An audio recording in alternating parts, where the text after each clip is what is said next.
Hi everyone, today I'm going to show you our admin form configuration options. If this is something that you want enabled at your institution, please let us know in Zendesk or contact your customer success manager and they'll be able to enable it for you. So I'm logged into the system right now as an admin and I have this functionality enabled. So if I go over here on the left hand side and select System Settings, I can see over here under Config Settings I have a list of all the forms that I'm able to configure at my institution. And this is going to be specific to your institution and what you have these named as. So the first thing I'm going to do is select Configure Program. This is going to take me into the program configuration form. As you can see up here at the top, it tells you that you're editing a live form. So any changes that you make here are going to be reflected in the program form. So because of this, we're going to suggest that you first test out your changes in a test environment, and then when you're ready, make those changes in a production environment. You should also note that only one user at a time is going to be able to configure each form. So if another user tries to log in while I'm logged into this form, it's going to let them know that they're locked out until I leave the form.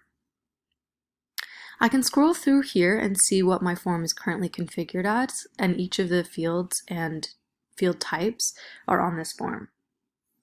Over here on the right hand side, I can see this note that's giving me two links. The first link is to the form configuration documentation. So this documentation is going to let me know what I can configure, how I can configure it, as well as anything else I need to know. Underneath it here, I have a form change request. So if there are any changes that you want to be made to your form that an admin is not going to be able to do on their own, they can go ahead and select this form change request and make a request through our Zendesk portal for our team to do that for you. If I want to make changes to a field itself, I can go ahead and select this settings icon. Over here on the right hand side, it's going to show me the configuration options for this field. So I'm able to change the title or the label of the field, and as you can see, that's going to show up over here.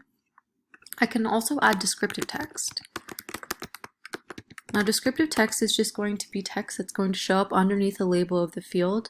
So if there's anything that you need to use to help out your users as they're filling out this field, you can add that right here. There's also help text.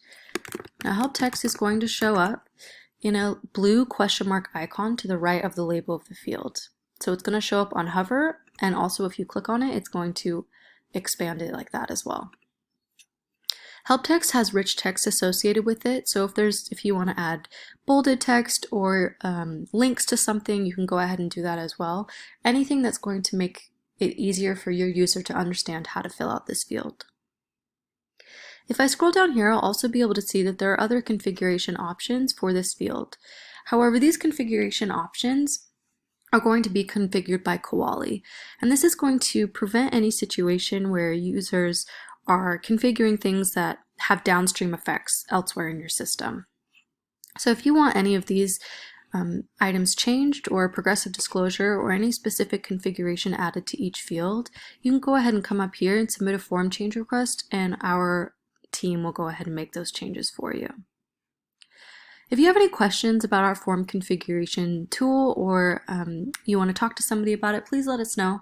Thanks so much.